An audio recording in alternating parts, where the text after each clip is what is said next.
तो diagonal relationship lithium और magnesium में जो नेक्स्ट पॉइंट है वो राइट डाउन करना।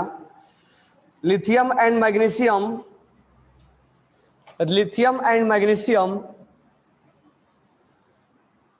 lithium and magnesium both react with oxygen, both react with oxygen, both react with oxygen and form their respective oxide, and form their respective oxide, and form their respective oxide, Li2O and MgO, Li2O and MgO,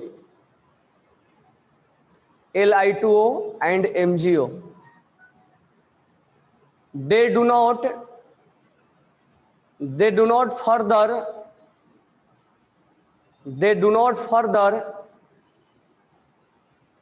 react with excess of oxygen. They do not further react excess of oxygen and do not form peroxide and superoxide, and do not form peroxide and superoxide, and do not form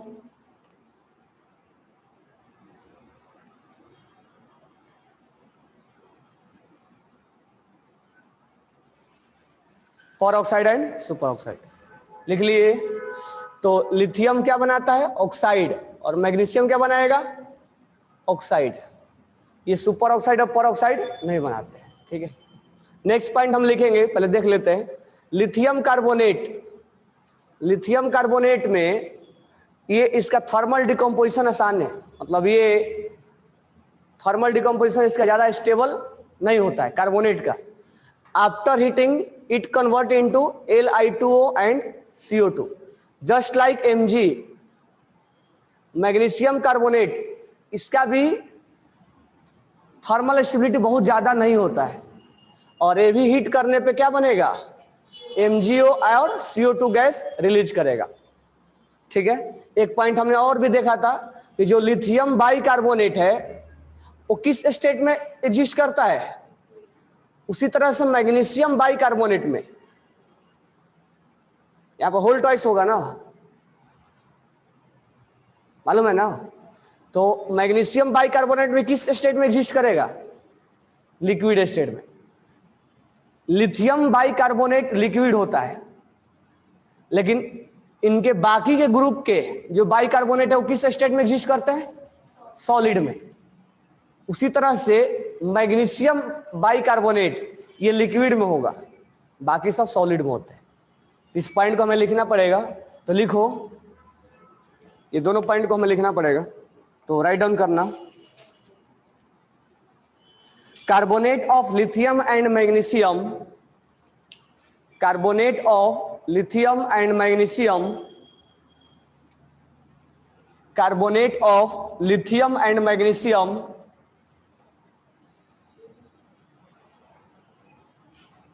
carbonate of lithium and magnesium will be easily thermal decompose,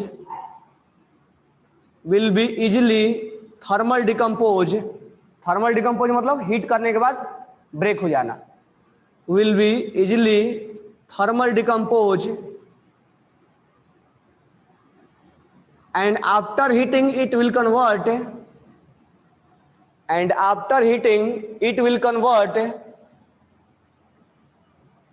and after heating it will convert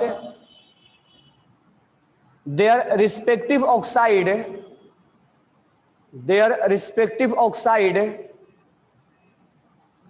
their respective oxide and release CO2 gas, and release CO2 gas,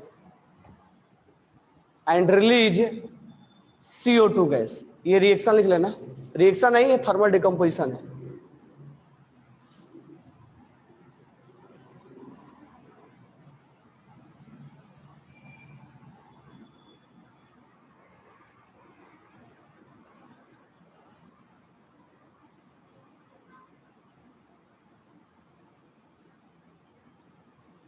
कोई doubt नहीं होना चाहिए इसमें।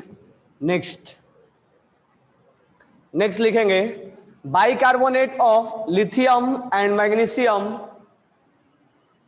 Bicarbonate of lithium and magnesium, bicarbonate of lithium and magnesium exist in liquid state. Bicarbonate of lithium and magnesium exist in liquid state. Bicarbonate of lithium and magnesium exist in liquid state.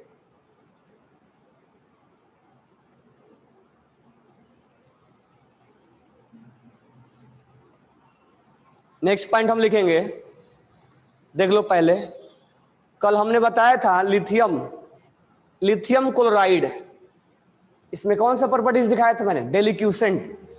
ये moist air में air को क्या, water को क्या करता है, absorb करता है। और क्या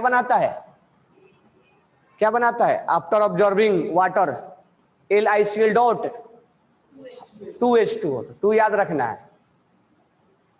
और उसी तरह से MgCl2, दोनों का बिहेवियर कैसा होता है, डेलिक्यूसेंट होता है, यानी दोनों वाटर को मॉइस्ट एयर से क्या करेंगे, एब्जॉर्ब करेंगे। तो हम लिखेंगे LiCl and MgCl2,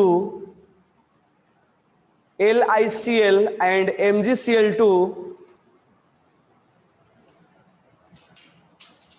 LiCl and MgCl2 both act as a deliquescent properties.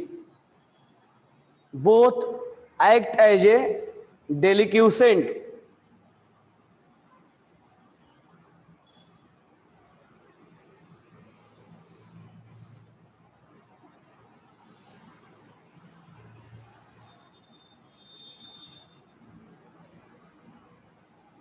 Both act as a deliquescent properties and form तो आफ्टर एब्जॉर्बिंग वाटर LiCl क्या बनता है, 2H2O, लेकिन MgCl2 after absorbing water it form 8H2, यानी ये एक molecules 8 water molecules को क्या करेगा, एब्जॉर्ब करेगा। तो it form LiCl dot 2H2O and MgCl2 form 8H2O।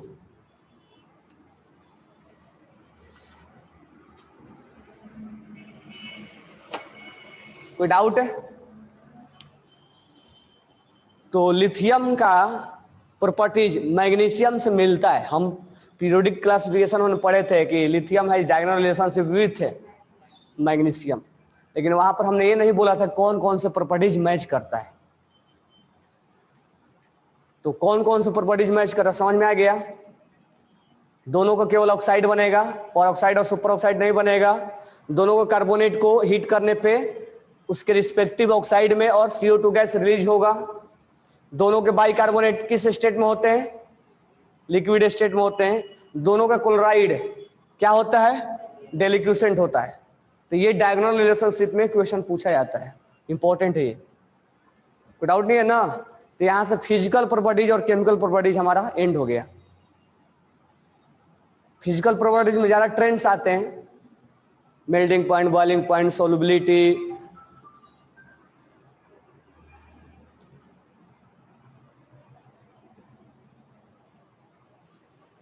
Hello,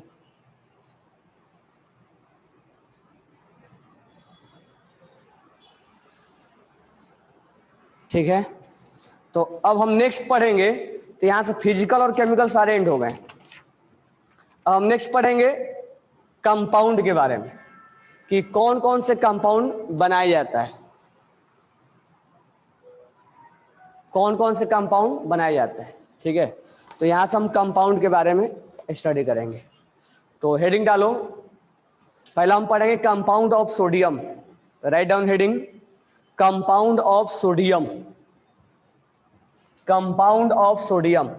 अब यहां पर अल्कली मेटल का जो एलिमेंट है सोडियम, उसके कंपाउंड के बारे में हम यहां से स्टडी करेंगे। ठीक है, तो कंपाउंड ऑफ सोडियम। तो पहला जो कंपाउंड है उसको हम बोलेंगे सोडियम कार्बोनेट। तो write down sodium carbonate. Sodium carbonate का फॉर्मूला क्या होता है? Na2CO3 को हम किस नाम से जानते हैं? सोडा एस के नाम से जानते हैं। वॉशिंग सोडा का फॉर्मूला क्या होता है? डॉट 10H2 होता है ना, तो लिख लेना Na2CO3 dot 10H2 is known as washing soda. Washing soda Nirma. तो Na2CO3 dot 10H2 is known as washing soda.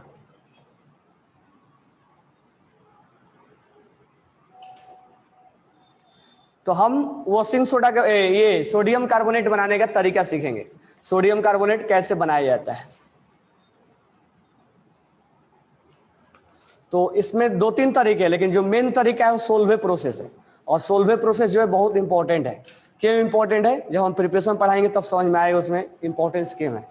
तो पहला हेडिंग डालना प्रिपरेशन बाय सोल्वे प्रोसेस, या ऐसे लिखना sodium carbonate, sodium carbonate, sodium carbonate can be prepared. किसका message आ रहा है?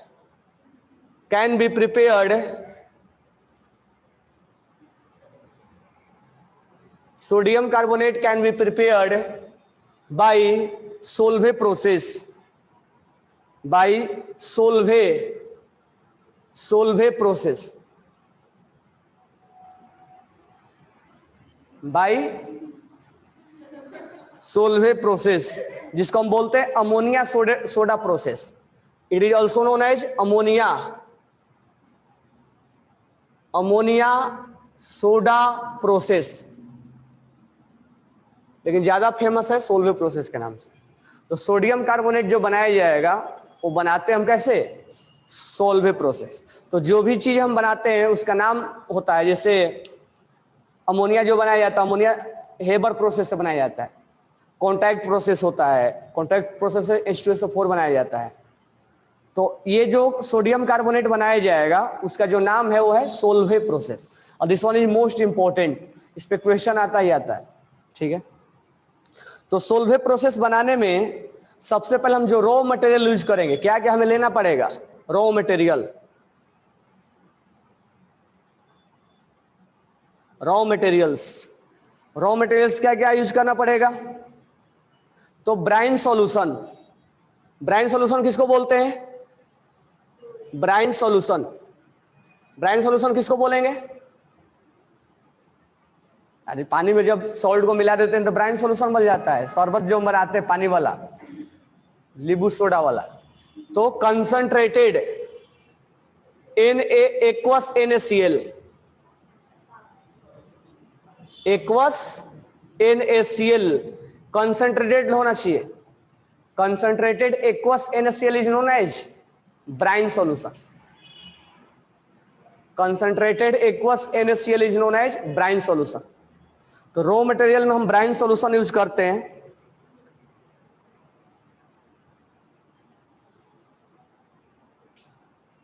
उसके बाद लाइम स्टोन यूज करेंगे, plus limestone. Limestone का फॉर्मूला क्या होता है? क्या? Ca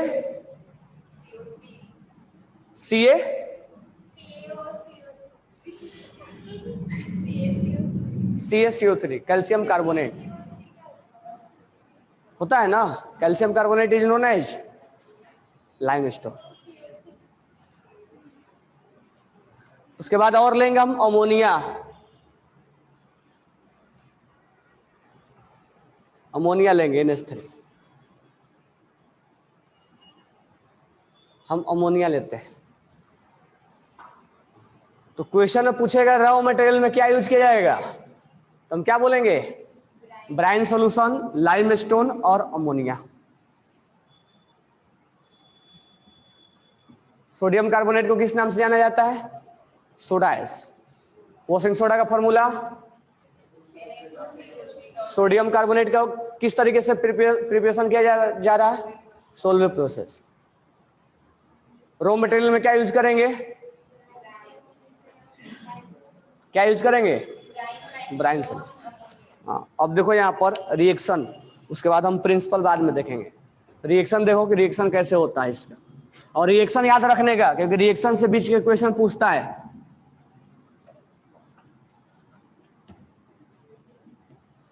ये हो गया रॉ मटेरियल, लिख लिए।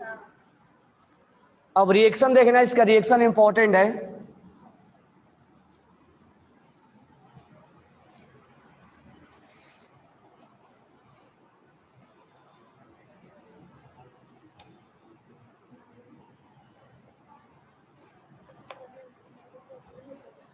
तो स्टेप वन में जो हमने रॉ मटेरियल यूज किया, उसमें सबसे पहले अमोनिया, उसमें हम अमोनिया लेंगे। अमोनिया उस कंटेनर में है, ammonia plus water, aqueous brine solution लिया था हमने, तो वाटर तो होगा ही। अब कैल्शियम कार्बोनेट लिया था, तो आफ्टर कैल्शियम कार्बोनेट डिकम्पोजिशन क्या बनता है, CaO और CO2। तो CO2 का सोर्स क्या होगा, लाइमस्टोन से हमें CO2 मिलेगा। और वाटर किससे मिलेगा, ब्राइन सॉल्यूशन से। वाटर हमें किससे मिलेगा, ब्राइन सॉल्यूशन से। सब कुछ एक ही में मिला दिया गया है ना, अमोनिया को, एक्वस ब्राइन सॉल्यूशन को, यानी उसके अंदर NaCl भी है, वाटर भी है, कैल्शियम कार्बोनेट भी है। तो कैल्शियम कार्बोनेट आफ्टर डिकम्पोजिशन क्या बनेगा, CaO और CO2। तो मेन जो CO2 का रिसोर्स है वो कहां से है, कैल्शियम कार्बोनेट से है, इसीलिए कैल्शियम कार्बोनेट लिया गया है। कैल्शियम कार्बोनेट इसीलिए लिया गया है। तो कोई पूछे कैल्शियम CO2 कहां से आ गया, तो CO2 CaCO3 से आ गया है। After decomposition it form CO2। और वाटर कहां से आया है, एक्वस ब्राइन सॉल्यूशन से आया हुआ है। जो एक्वस हमने NaCl का क्या लिया है, सॉल्यूशन लिया है, उससे वाटर मिला और हमने अमोनिया लिया है। तो ये जब रिएक्शन करेगा तो क्या बनेगा, क्या बनेगा, NH4। NH4 को क्या नाम देंगे, अमोनियम। तो अमोनियम पे चार्ज क्या होता है, +1। तुम बॉन्ड बनाए भी हो कई बार, अभी अभी केमिकल बॉन्डिंग में NH4 प्लस का बॉन्ड बना रहे थे। अमोनियम, क्या बोलेंगे इसको, अमोनियम। इस पे चार्ज कितना आ गया, और कार्बोनेट पे चार्ज कितना होता है, -2 होता है। तो इस दोनों में आयनिक बॉन्ड बना देंगे हम। तो आयनिक बॉन्ड बनाएंगे तो यहां पर CO3 है, तो यहां -2 है और यहां क्या है, तो फॉर्मूला बनाओ, क्या बनेगा, अमोनियम कार्बोनेट का फॉर्मूला बनाओ, क्रॉस मल्टीप्लाई कर दो, यहां से यहां 2 बन जाएगा और यहां क्या हो जाएगा, 1। होगा कि नहीं होगा, ये दोनों कंबाइन करेंगे तो होगा ना। इसका नाम क्या हो जाएगा, अमोनियम कार्बोनेट।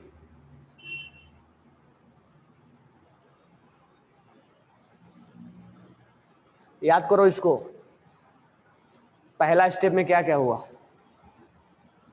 क्या क्या हुआ, ammonia react with water and CO2, it form ammonium carbonate. What will be formula of ammonium carbonate, NH4 whole twice CO3।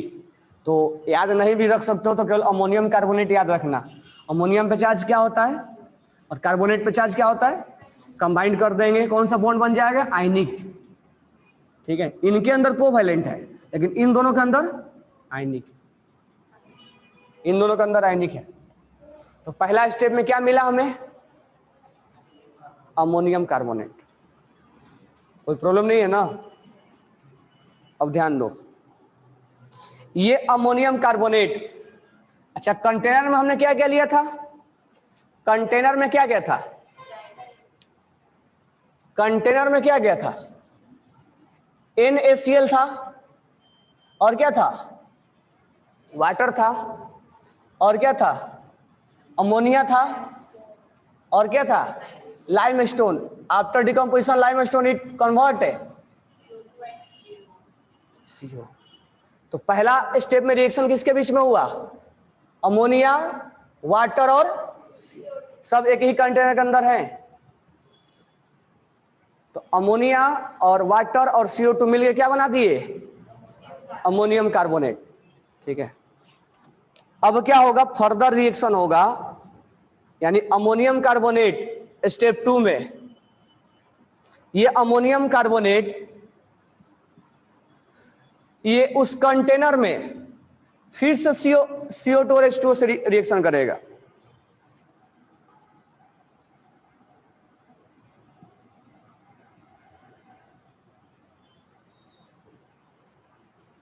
और इस बार हमें बनाना है अमोनियम बाइकार्बोनेट। तो अमोनियम का फॉर्मूला क्या हो जाएगा, बाइकार्बोनेट का फॉर्मूला क्या होता है, चार्ज क्या होगा, दोनों कंबाइन हुए तो क्या बनेंगे, अमोनियम NH4 होल ट्वाइस तो नहीं होगा, यहाँ दोनों पे चार्ज +1 -1 है ना, होल ट्वाइस नहीं होगा ना। तो यहाँ क्या लिखेंगे, H, इसको नाम क्या बोलेंगे, अमोनियम बाइकार्बोनेट या अमोनियम हाइड्रोजन कार्बोनेट।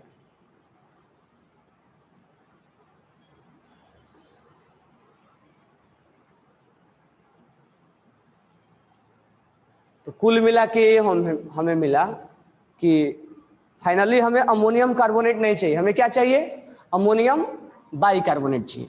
यानी अभी तक हमने, तुम चाहो तो दोनों स्टेप को एक ही बार में भी लिख सकते हो, ठीक है, या अलग अलग भी लिख सकते हो, कोई प्रॉब्लम है नहीं। दोनों स्टेप को चाहो तो कंबाइन कर लो। तो अभी तक जो हम यहाँ पर लिख रहे हैं, पहला स्टेप में अमोनिया मिला प्लस वाटर मिला और प्लस क्या मिला, CO2। After reacting it will form ammonium bicarbonate.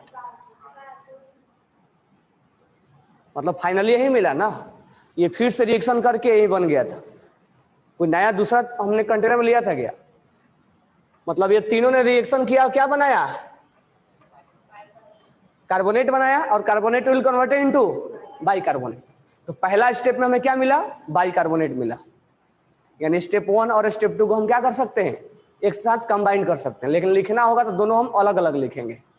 लेकिन फाइनली हमें क्या मिला, बाइकार्बोनेट मिला, अमोनियम बाइकार्बोनेट मिला। कार्बोनेट नहीं बोलेंगे, अमोनियम बाइकार्बोनेट बोलेंगे, क्योंकि आगे further ammonium carbonate further react with water and CO2 it form ammonium bicarbonate. कोई नया रिएक्टेंट थोड़ा ना हुआ, वहीं रिएक्ट करके हमें बना। तो फाइनली हमें अमोनियम बाइकार्बोनेट मिला, लेकिन हमने इसको दो स्टेप में किया। एक हमने किया, पहले अमोनियम कार्बोनेट बनाया, after that it form ammonium bicarbonate. अब नेक्स्ट स्टेप, स्टेप 3। स्टेप 3 में जो ये अमोनियम बाइकार्बोनेट है, अब इस कंटेनर में कौन कौन बच गया है रिएक्शन करने के लिए,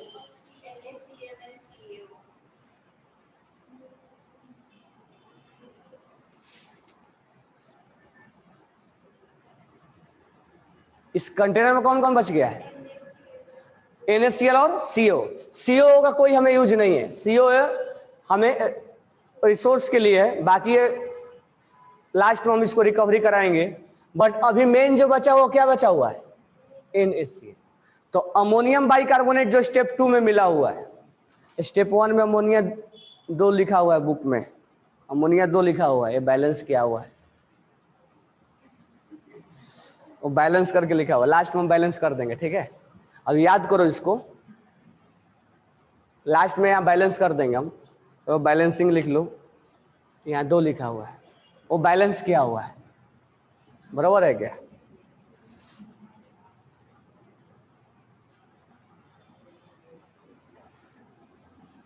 तो अमोनियम बाइकार्बोनेट फर्दर किससे रिएक्शन करेगा, सोचो, NaCl से, NaCl। कोई डाउट नहीं है ना। अब देखो यहां ध्यान दो, अमोनियम बाइकार्बोनेट, दो पार्ट है इसमें, अमोनियम प्लस है और बाइकार्बोनेट है,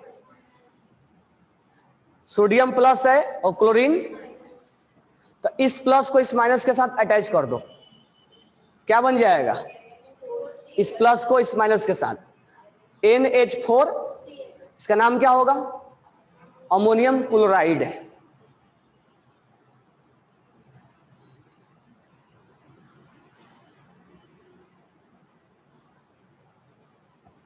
अब इस माइनस को इस प्लस के साथ कंबाइन कर दो, क्या बन जाएगा, NaHCO3, इसका नाम क्या होगा, हाँ सोडियम।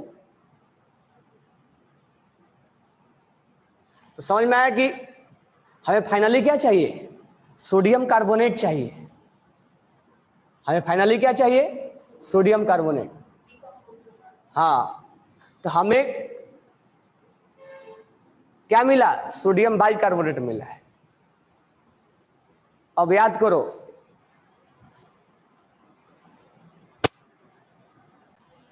तो now in further step NaHCO3 को हम सोडियम बाइकार्बोनेट को हीट कर देंगे, किसमें कन्वर्ट हो जाएगा, सोडियम कार्बोनेट में, और CO2 और वाटर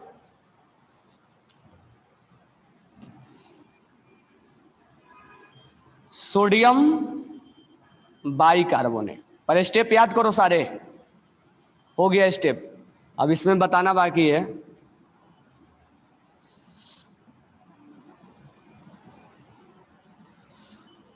पहले बिना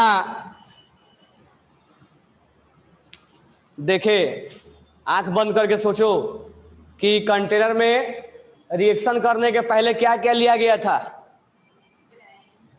क्या क्या लिया गया था, अमोनिया लिया गया था, ब्राइन सॉल्यूशन एक्वस मतलब वाटर और NaCl लिया गया था, और लाइम स्टोन लिया गया था। लाइम स्टोन लेने का पर्पस क्या है, कार्बन डाइऑक्साइड चाहिए, CO2 चाहिए, CO नहीं चाहिए, कार्बन डाइऑक्साइड चाहिए, ठीक है। पहला स्टेप में कौन कौन रिएक्शन में पार्टिसिपेट करेगा, अमोनिया, वाटर और CO2, ये रिएक्शन करके क्या बनाएगा, अमोनियम बाइकार्बोनेट बनाएगा। First we form ammonium carbonate, then further we convert into ammonium bicarbonate. तो पहला स्टेप में क्या बना, अमोनियम बाइकार्बोनेट। अब तीन तो रिएक्शन कर लिए थे, अब चौथा कौन सा बाकी है, NaCl। अब NaCl जब अमोनियम कार्बोनेट से, अमोनियम बाइकार्बोनेट से रिएक्शन करेगा, तो कैसे रिएक्शन करवाना है, ये प्लस है और ये माइनस, ये प्लस और ये माइनस, इसका केटायन इसके एनायन के साथ, इसका एनायन इसके केटायन के साथ, तो क्या बन जाएगा, अमोनियम क्लोराइड, और क्या बनेगा, सोडियम बाइकार्बोनेट। समझ में आ गया। अब यहां पर जो ये सोडियम बाइकार्बोनेट होता है, ये बनाता है, हाँ इसको क्या बोलते हैं, बेकिंग सोडा, ये PPT बनाता है, प्रिसिपिटेट बनाता है। प्रिसिपिटेट मतलब समझाया था तुम लोगों को ना, जिसे मिल्क में वो टूटी डालते हैं या नींबू डालते हैं तो जो फैट पार्ट होता है वो अलग हो जाता है, पानी अलग हो जाते हैं, तो प्रिसिपिटेट बन जाता है ना। तो सेम उसी तरह से जैसे हम पनीर बनाते हैं ना, सेम उसी तरह से क्या हो जाएगा, उस सॉल्यूशन में ये पार्ट सेपरेट हो जाएगा, ये क्या बन जाएगा, प्रिसिपिटेट बन जाएगा। तो प्रिसिपिटेट बनने की वजह से इसको हम आसानी से सॉल्यूशन से क्या कर लेते हैं, सेपरेट आउट कर लेते हैं, क्योंकि ये इसके साथ कंबाइंड स्टेट में है ना, सब एक ही सॉल्यूशन के अंदर है। तो जब सॉल्यूशन में रिएक्शन हुआ होगा और फाइनली क्या बना होगा, सोडियम बाइकार्बोनेट बना होगा। क्या बना होगा, सोडियम बाइकार्बोनेट, और ये सोडियम बाइकार्बोनेट क्या बन गया होगा, प्रिसिपिटेट बन गया होगा। इसको हमें सॉल्यूशन से निकालना क्या हो जाएगा, क्या हो जाएगा, आसान होगा ना सॉल्यूशन से निकालना। बाकी सब सॉल्यूशन फॉर्म में है और ये किस फॉर्म में आ गया, प्रिसिपिटेट फॉर्म में आ गया। तो दोनों को मान लो पनीर, दूध से हम पनीर निकाल रहे हैं, तो दोनों को सेपरेट आउट कैसे करते हैं, जब हम नींबू डालते हैं उसमें तो कुछ पार्ट प्रेसिपिटेट हो जाता है, कुछ पार्ट वाटर, फिर दोनों को हम फिल्टरेट कर देते हैं। तो यहाँ भी हम दोनों को फिल्टरेट कर देंगे तो ये हमें बाहर निकल जाएगा, और जैसे ही बाहर निकलेगा वहां से हम हीट कर देंगे इसको। तो हीट करेंगे तो क्या बन जाएगा? सोडियम कार्बोनेट बन गया, जो हम इसी का प्रिपरेशन कर रहे थे। ठीक है, अब यहां ध्यान देना, मेन जो सोल्वे का पहला बेनिफिट बता रहा हूं। सोल्वे प्रोसेस बनाने का सबसे, इसीलिए ये सोल्वे प्रोसेस ज्यादा फेमस इसलिए है क्योंकि यहां जो सोडियम बाइकार्बोनेट है वो क्या बनता है? प्रिसिपिटेट बनता है, और इसीलिए सॉल्यूशन से हमें आसानी से क्या कर लेते हैं? फिल्टरेट कर देते हैं। आसानी से हम क्या करते हैं? फिल्टर आउट करते हैं। आसानी से हम क्या कर लेते हैं? फिल्टरेट करते हैं। समझ में आ गया ना? और इसीलिए इसको इसी प्रिंसिपल के बेसिस पे काम करता है, इसी प्रिंसिपल के बेसिस पे काम करता है। नहीं तो हम फिल्टरेट नहीं कर पाते, तो हम इसको निकाल के ये अलग कंटेनर में निकाल के हीट किया गया है, ये अलग कंटेनर में इसको निकाल के तब हीट किया गया। ये मत सोचना कि उसी कंटेनर में हीट कर दिया गया, नहीं। ये जब प्रेसिपिटेट बना था, ये दो स्टेप 1 2 3, ये तीनों स्टेप उसी कंटेनर के अंदर हो रहा था। लेकिन जैसे ही ये प्रेसिपिटेट बना गया होगा तो इसको हमें क्या किया गया होगा? सेपरेट आउट किया गया होगा, इसको बाहर निकाला गया होगा उस कंटेनर से, और उस कंटेनर से बाहर निकाला गया, ये सब अलग हो गए होंगे और इसको बाहर निकाला गया होगा। बाहर निकालने के बाद तब क्या किया गया होगा? हीट किया गया होगा।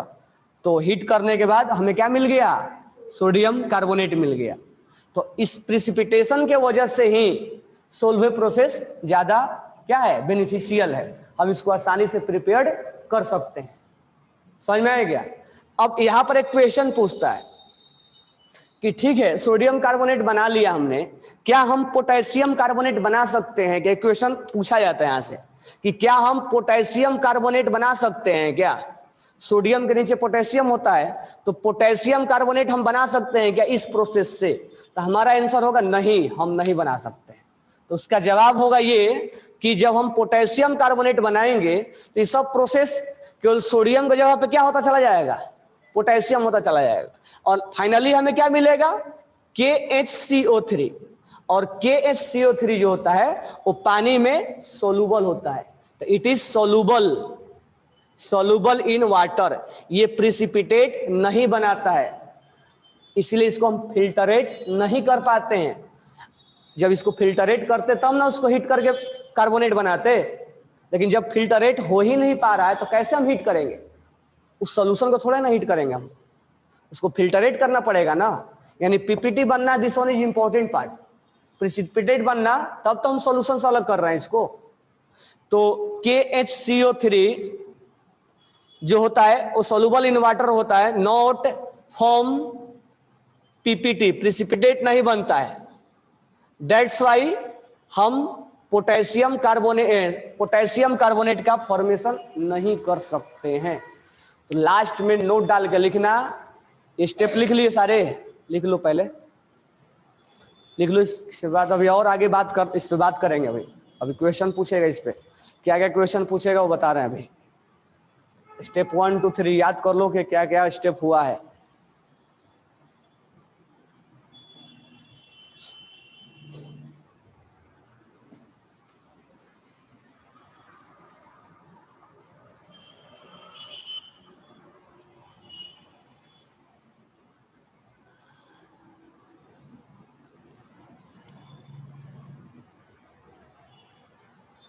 लिख लो, इसको याद कर लो, फिर हम आगे बात करते हैं।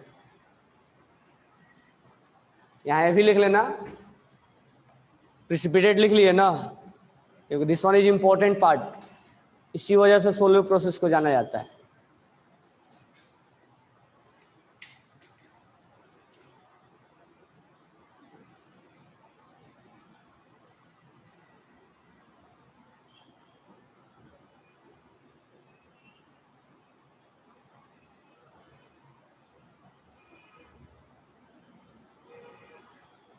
शशांक, अमोनियम कार्बोनेट और NaCl, अमोनियम कार्बोनेट और NaCl react with NaCl then form Na2CO3। वो जो बनेगा वो मिक्सचर बनेगा, सॉल्यूशन से सेपरेट आउट करके बनाना है, ठीक है। उसके अंदर और भी सॉल्यूशन में और भी पार्ट बनेंगे, तो हमें प्योर फॉर्म में बनाना है, मतलब ज़्यादा ज़्यादा प्योरिटी होना चाहिए। तो प्योरिटी के लिए अब ये दोनों बनाना, तो इसको हमें सेपरेट करना है, सेपरेट आउट करना है, समझ में आया क्या? तो सेपरेट आउट करने के लिए ये प्रेसिपिटेट बनाया जाता है, तब जाके उसको और हीटिंग किया जाता है। अदरवाइज रिएक्शन नहीं पूछा जा रहा है कि रिएक्शन कैसे होगा। तो हमें अच्छे से मतलब प्योर फॉर्म में बनाना है। अब यहाँ से जब हीट करेंगे ना, तो ये CO2 वेपर बन के निकल जाएगा, वाटर भी वेपर बन के निकल जाएगा, CO2 तो गैस है, बाहर निकल जाएगा। ये क्या बच जाएगा? ये प्योर फॉर्म में बच जाएगा। अदरवाइज रिएक्शन करोगे तो उसमें सब मिक्सचर मिलेगा, इसीलिए ऐसा किया जाता है। ये लिख लिए, अब नोट डाल के लिखो, नोट डाल के लिखना। Principle of Solvay process is, principle of Solvay process is, principle of Solvay process is, principle of Solvay process is, principle of Solvay process is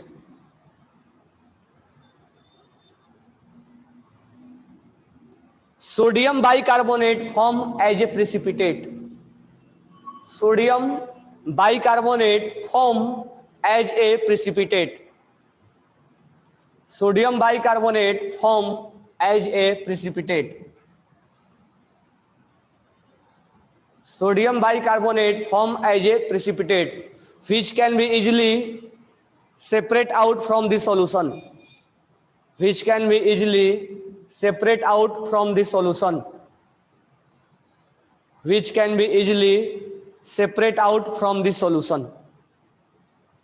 ये समझ में आया ना? इसको अलग हम कंटेनर में लेके जाएंगे, हीटिंग करना होगा तो हमें इसको सॉल्यूशन से अलग निकालना पड़ेगा, समझ में आएगा? ये तीन जो स्टेप रिएक्शन हुआ एक ही कंटेनर में हो रहा है, ये तीनों स्टेप एक ही कंटेनर में हुआ। आफ्टर ये जब प्रेसिपिटेट हुआ तो इस दोनों को सेपरेट करने के लिए हमने इसको निकाला, क्योंकि ये प्रेसिपिटेट बन गया है, और निकाल के तब दूसरे कंटेनर में लेके गए हम, वहां से हम हीट किए, नहीं कि उसी कंटेनर को हीट कर दिया हमने। इसको यहां से आफ्टर फॉर्मेशन ऑफ NH, ये NaH CO3, इसको हम यहां से सेपरेट आउट निकाले, ये निकालने के बाद दूसरे कंटेनर में लेके गए, वहां पर हमने हीट किया है। यहां दो कंटेनर यूज किया जा रहा है, लिख लिए ना? तो इसको हम आसानी से क्या कर लेंगे? सेपरेट आउट कर लेंगे। नोट डाल के लिखना। अब ऐसा भी ना हो कि रिएक्शन में हमें मिक्सचर मिले, मिक्सचर नहीं चाहिए हमें क्या चाहिए? प्योर सोडियम कार्बोनेट चाहिए। नोट डाल के लिखना। Next, in Solvay process, in Solvay process potassium carbonate will not form, मतलब सोडियम की जगह अगर पोटेशियम ले लिया जाए तो ये फॉर्मेशन नहीं होगा। In Solvay process potassium carbonate will not form, in Solvay process potassium carbonate will not form because, अब सब चीज रिएक्शन तो ऐसा ही होगा, और यहां पर क्या बन जाएगा? Potassium by carbonate. लिखना बिकॉज में, because potassium by carbonate will soluble in water, because potassium carbonate, sorry, potassium by carbonate soluble in water, potassium by carbonate which is soluble in water, which is soluble in water and it not form precipitate, and it not form precipitate, and it not form precipitate,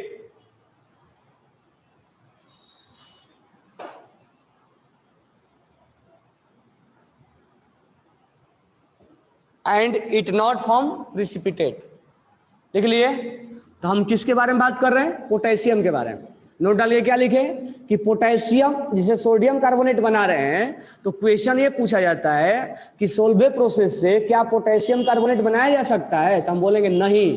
तो नहीं का answer तुम्हें option में मिलेगा, क्यों नहीं? तो हम बोलेंगे कि सब कुछ रिएक्शन वैसा ही होगा। सोडियम का जगह पे क्या आएगा? पोटेशियम, तो यहाँ क्या बनेगा? Potassium bicarbonate. And potassium bicarbonate क्या होता है? सोलूबल, वो प्रेसिपिटेट नहीं बनाता है, और नहीं जब बनाएगा तो उसको हम आसानी से फिल्टरेट नहीं कर पाएंगे, और जब नहीं कर पाएंगे तो हीटिंग कैसे करेंगे हम? फिर उसको अलग कंटेनर में कैसे लेके जाएंगे हम?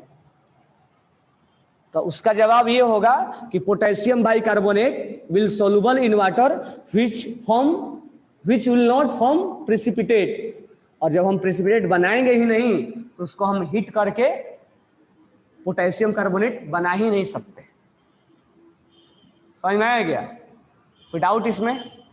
अभी तक 2 क्वेश्चन हमारे को हुआ। इस रिएक्शन में कोई डाउट है तो बोलो।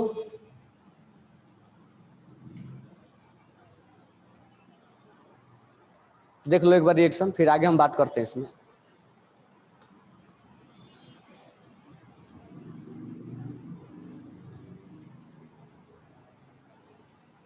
रिएक्शन में रिएक्शन याद रखना होगा, प्रोसेस याद रखना होगा, इस रिएक्शन का प्रिंसिपल क्या है वो याद रखना पड़ेगा, रॉ मटेरियल क्या यूज किया गया वो याद रखना पड़ेगा। कोई डाउट है? नहीं। अब यहां से हम रिकवरी पढ़ेंगे कि आखिर सोलवे प्रोसेस का बेनिफिट्स क्या है। जिससे एक बेनिफिट्स तो हमें दिखा, और भी रिएक्शन करा के हम बना सकते थे, ऐसा नहीं कि सोलवे प्रोसेस एक तरीका है, और भी प्रोसेस, लेकिन दिस वन इज बेनिफिशियल। और ये बेनिफिशियल हमारे लिए एक तो प्योर फॉर्म में मिलेगा, और क्या क्या बेनिफिट्स हो सकते हैं सोलवे प्रोसेस का, तो हम देखेंगे कि और क्या क्या हमारे को बेनिफिट्स हो सकता है। तो अभी तुम देखो कि सोलवे प्रोसेस क्यों इतना फेमस है, या क्यों हमारे लिए बेनिफिशियल है। सोलवे प्रोसेस हमारे लिए बेनिफिशियल क्यों है? अब मेरे को ये बताओ, फाइनल प्रोडक्ट में क्या मिला? ये तो हमारा मेन प्रोडक्ट मिला, यील्ड क्या मिला हमें? लास्ट में यील्ड क्या मिला? सोडियम कार्बोनेट मिला, और क्या मिला? CO2 मिला, और क्या मिला? वाटर मिला। अच्छा ये सोचो, तुम स्टेप 1 में किसका रिएक्शन कर रहे थे? किसका रिएक्शन कर रहे थे? अमोनिया का और वाटर। फिर से तो दोनों CO2 और वाटर फिर से रिकवरी हो रहा है। यानी तुम जब कंटेनर को चेंज नहीं, मतलब चेंज किए होगे, वहां से क्या बना? CO2। क्या हम उस CO2 को रिकवर नहीं कर सकते वहां से? वाटर को रिकवर नहीं कर सकते वहां से? इसका मतलब जब हम एक बार वाटर मिलाएंगे तो लास्ट में आउटपुट में हमें क्या मिल रहा है? CO2। क्या हम इस CO2 को कलेक्ट करके उस कंटेनर से दोबारा हम उसको यूज नहीं कर सकते थे क्या? स्टार्टिंग में बिल्कुल, मान लो ये बन गया, अब स्टार्टिंग में फिर से रिएक्शन, यहां से जो बना कलेक्ट करके लेके गए कंटेनर में, मान लो रिएक्शन हुआ ऐसे, यहां पर हमने रिएक्शन करवाया किसके साथ? NaCl था, वाटर था, CaO था, CO2 था, और क्या था? अमोनिया था। यही था ना? यहां से हमें क्या मिला फाइनल प्रोडक्ट में? सब कुछ रिएक्शन होने के बाद क्या मिला? पहला रिएक्शन किसके बीच में हुआ था? अमोनिया के बीच में हुआ था, वाटर के बीच में हुआ था, CO2 के बीच। ये सब रिएक्शन होने के बाद कुछ बीच में बना था हमें, और यहां से हमने किसको प्रेसिपिटेट बनाया था? इसको PPT बना के हमने बाहर निकाला था। बाहर निकाल के मान लो हम इस कंटेनर में लेके गए, अब इस कंटेनर में हमें NaSCO3 को हीट किया। हीट करने के बाद क्या मिला हमें? सोडियम कार्बोनेट मिल गया हमें, और बाई प्रोडक्ट में क्या मिला? वाटर और CO2। क्या हम इस CO2 को दोबारा रिकवर करके इस कंटेनर में दोबारा नहीं ला सकते हैं? यहां से रिकवर करके हम क्या इस कंटेनर में दोबारा नहीं ला सकते हैं? लाने से बेनिफिट्स क्या था कि बार बार हमें कैल्शियम कार्बोनेट, मान लो कंपनी के अंदर, फैक्ट्री के अंदर कोई एक बार कार्बोनेट बना के छोड़ थोड़े देगा, बार बार प्रिपरेशन करेगा ना, तो बार बार उसको क्या जरूरत पड़ेगा? CO2 के सिलेंडर की जरूरत पड़ेगा। या तो CO2 का सिलेंडर लगा दो या तो कैल्शियम कार्बोनेट को हीट करा दो, तो बार बार CO2 को यूज कराना है ना। तो ऐसे थोड़ा कंपनी में एक बार बन गया कार्बोनेट खत्म हो गया, कंटिन्यू बनता रहेगा। तो बनने के लिए यहाँ CO2 हमेशा चाहिए इस कंटेनर में। तो CO2 बाई प्रोडक्ट में बना, तो क्यों ना हम इस CO2 को रिकवर करके फिर से इस कंटेनर में ला दें। समझ में आया क्या? क्यों ना हम इस CO2 को रिकवरी करके, क्योंकि बाई प्रोडक्ट में मिल गया CO2, तो हम इस CO2 को रिकवर करके फिर दोबारा हम इसमें ला दें, ताकि हमें बार बार CO2 का सिलेंडर ना लगाना पड़े। मान लो यहाँ पर CO2 का सिलेंडर लगाया गया है, ये तो हमने नॉर्मल बताया कि कैल्शियम कार्बोनेट लिया, अदरवाइज हम CO2 का सिलेंडर भी लगा सकते थे। तो यहाँ पर मान लो CO2 का सिलेंडर लगाया गया है, तो एक सिलेंडर हमने यूज किया, तो इस CO2 का यहाँ पर CO2 बाई प्रोडक्ट में मिला, अब इस CO2 को रिकवर करके फिर से इस कंटेनर में ला दिया जाएगा। इसलिए हमारे लिए सोलवे प्रोसेस क्या हो जाता है, बेनिफिशियल, क्योंकि बाई प्रोडक्ट में जो हमें मिलता है वो हमें हमारे लिए क्या हो जाता है, बेनिफिट्स हो जाता है। यानी बाई प्रोडक्ट में जो CO2 मिला वो हमें क्या मिल गया, वो बेनिफिशियल हो गया हमारे लिए, उसको हम रिकवर कर सकते हैं। समझ में आया क्या? उसको हम क्या कर सकते हैं, रिकवर कर सकते हैं।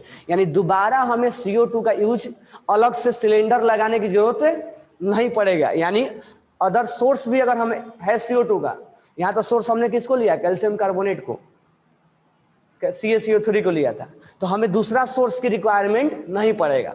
अब बात रहा अमोनिया का, अमोनिया भी हमने यूज किया था, अमोनिया भी हमने यूज किया था। लास्ट में बताओ मेरे को, स्टेप 4 में, स्टेप 4 में क्या मिला था, अमोनियम क्लोराइड मिला था ना। स्टेप 3 में बोलो, हीटिंग करने के पहले, हीटिंग करने के पहले क्या मिला था, यहां तो अमोनियम क्या मिला था, ये मिला था और ये मिला था। इसको हम बाहर लेके गए थे और क्या कर दिए थे, हीट मिल दिए थे। तो यहां जो रिएक्शन हुआ इसका रिकवरी तो हमें मिल गया एक। अब हमें रिएक्शन में इस कंटेनर में बच गया था क्या, अमोनियम क्लोराइड। समझ में आ रहा है ना? अब इसको तो हमने निकाल के लेके गया और यहाँ पर हीट कर दिया, हमें जो मिलना था मिल गया, लेकिन हमने इसका रिकवरी भी कर लिया, ये ला के कंटेनर नंबर 1 में डाल दिया हमने, तो यहाँ से फिर से रिएक्शन चालू हो जाएगा।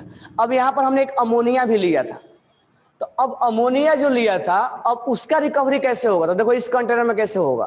तो इसका रिकवरी जो होता है, जो अमोनियम क्लोराइड यानी कंटेनर नंबर 2 में जो मिला था, जहां से हमने PPT बना के निकाला था, ये अमोनियम क्लोराइड जो है NH4Cl, अब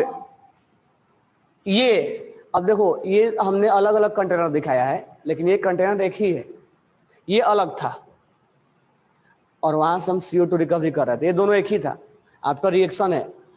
तो अमोनियम क्लोराइड जो बना था, अब इसके अंदर क्या है, कैल्शियम था, कैल्शियम ऑक्साइड था।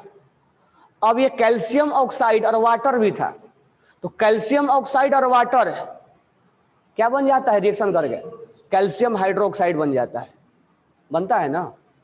कैल्शियम ऑक्साइड और वाटर में क्या बन जाता है, कैल्शियम हाइड्रोक्साइड बन जाता है।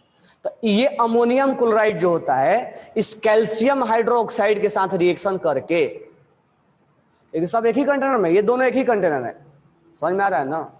ये अलग कंटेनर है, जब प्रिसिपिटेट किया गया था उसको फिल्टरेट करके अलग कंटेनर में लेके गया है। तो ये अमोनियम क्लोराइड जो बना था, ये अमोनियम क्लोराइड इस कैल्शियम हाइड्रोक्साइड के साथ रिएक्शन करके और क्या बनता है, अमोनिया बनता है, और क्या बनता है, CaCl2 बनता है, और क्या बनता है, फिर से हमें अमोनिया का रिकवरी हो गया।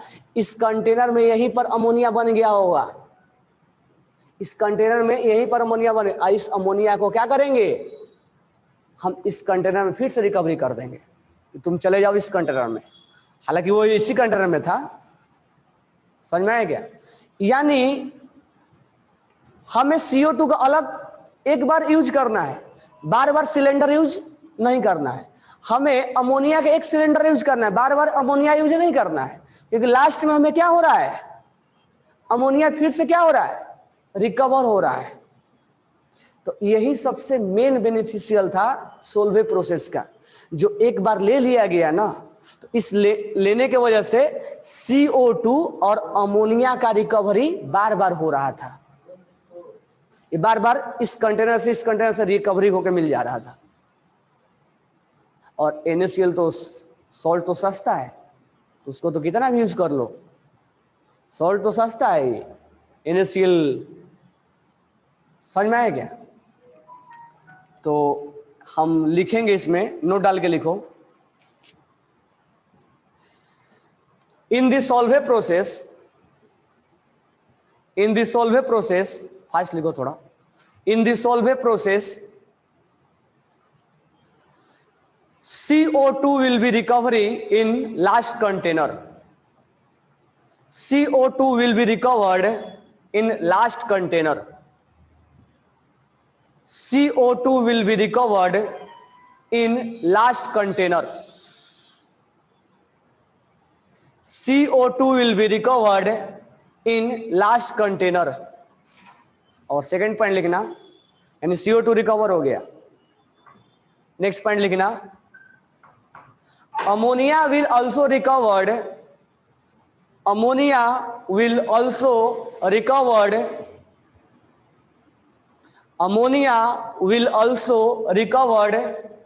by the reaction of, ये रिएक्शन लिख लेना,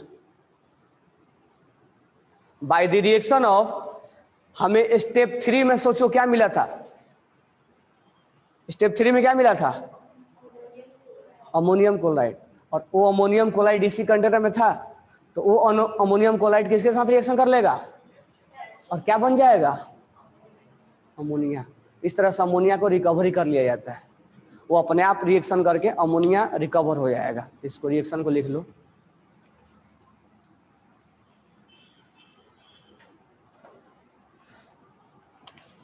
तो दूसरा कोई कार्बोनेट नहीं बनाया जा सकता है क्योंकि उसमें प्रेसिपिटेट नहीं बनाता है, कोई डाउट नहीं होना चाहिए। तो सोल्वे प्रोसेस का बेनिफिट समझ में आ गया, हमें बार बार CO2 और अमोनिया को सोर्स के तौर पे दूसरे को यूज नहीं करना पड़ेगा, समझ में आ गया ना। अच्छा मेरे को ये बताओ, मान लो हमने एक सिलेंडर CO2 का यूज किया और एक सिलेंडर हमने अमोनिया का यूज किया, कौन सा सिलेंडर पहले खत्म हो जाएगा है? कौन सा सिलेंडर पहले खत्म हो जाएगा?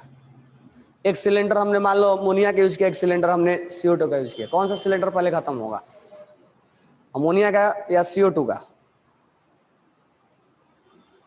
तुम फाइनल प्रोडक्ट क्या बना रहे हो, सोडियम कार्बोनेट, वो कार्बोनेट में CO2 कहां से आया होगा, यहीं से आया होगा ना, यानी थोड़ा 100 में से कुछ ना कुछ कंज्यूम हो रहा है ना CO2, लेकिन अमोनिया कहीं कंज्यूम हो रहा है क्या?